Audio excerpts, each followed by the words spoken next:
Hunasagi taluk RPD task force ವತಿಯಿಂದ ಸುರಪುರ ವಿಧಾನಸಭಾ ಕ್ಷೇತ್ರದ ಶಾಸಕರಿಗೆ ವಿವಿಧ ಬೇಡಿಕೆಗಳ ಕುರಿತು ಮನವಿ ಪತ್ರ ಸಲ್ಲಿಸಲಾಯಿತು.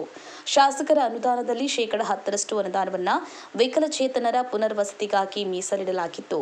ಇದುವರೆಗೆ ಈ ಅನುದಾನದಿಂದ ಕೇವಲ ತ್ರಿಚಕ್ರ ವಾಹನಗಳನ್ನು ಮಾತ್ರ ವಿತರಿಸಲಾಗ್ತಾ ಇದೆ.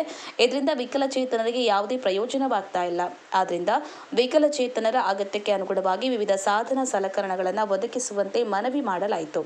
ಇದೇ ಸಂದರ್ಭದಲ್ಲಿ ಕಳೆದ ಸುಮಾರು 4 ತಿಂಗಳುಗಳಿಂದ ವಿಕಲಚೇತನರ ಮಾಶಾಸನ ಸ್ಥಗಿತಗೊಂಡಿದ್ದು, ಇದರಿಂದ ವಿಕಲಚೇತನರು ತೀವ್ರ ಸಂಕಷ್ಟ ಅನುಭವಿಸ್ತಾ ಇದ್ದಾರೆ. ಮಾಶಾಸನವು ಅವರ ಜೀವನ ನಿರ್ವಹಣೆ ಹಾಗೂ ಔಷಧಿ ಖರ್ಚಿಗೆ ಪ್ರಮುಖ ಆಧಾರವಾಗಿದ್ದು, ಈ ಕುರಿತು ಸಂಬಂಧಪಟ್ಟ ಇಲಾಖೆಯೊಂದಿಗೆ ಪರಿಶೀಲಿಸಿ ಶೀಘ್ರ ಕ್ರಮ ಕೈಗೊಳ್ಳುವಂತೆ ಮನವಿ ಸಲ್ಲಿಸಲಾಯಿತು. ವಿಕಲಚೇತನ ದಿನಾಚರಣೆಯನ್ನು ಪ್ರತಿ ವರ್ಷ ಡಿಸೆಂಬರ್ 3ರಂದು ದೇಶಾದ್ಯಂತ ಆಚರಿಸಲಾಗ್ತಾ ಇದೆ.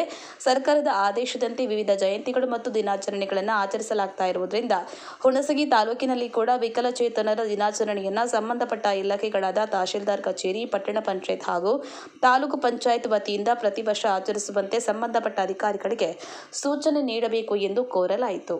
ಈ ಸಂದರ್ಭದಲ್ಲಿ Hunasagi taluk RPD task force ಅಧ್ಯಕ್ಷರಾದ ಕಾಸಿಂ ಸಾಬ್, ಕಾರ್ಯದರ್ಶಿ ರೇಣುಕಾ ಫೌಜ್ದಾರ್ ಹಾಗೂ ಸದಸ್ಯರಾದ ನಾಗಮ್ಮ, ಭಾರತಿ, ತಿಪ್ಪಮ್ಮ, ರಮೇಶ್, ಶಿವಶರಣಪ್ಪ ಸೇರಿದಂತೆ ಸರ್ವ ಸದಸ್ಯರು ಉಪಸ್ಥಿತರಿದ್ದರು. ಮಲ್ಲಿಕಾರ್ಜುನ ಛಲವಾದಿ, ಹುಣಸಗಿ. ಜೈ ಭೀಮ್ ನ್ಯೂಸ್ 24x7 ಇದು ಬಹುಜನರ ನ್ಯಾಯಕ್ಕಾಗಿ.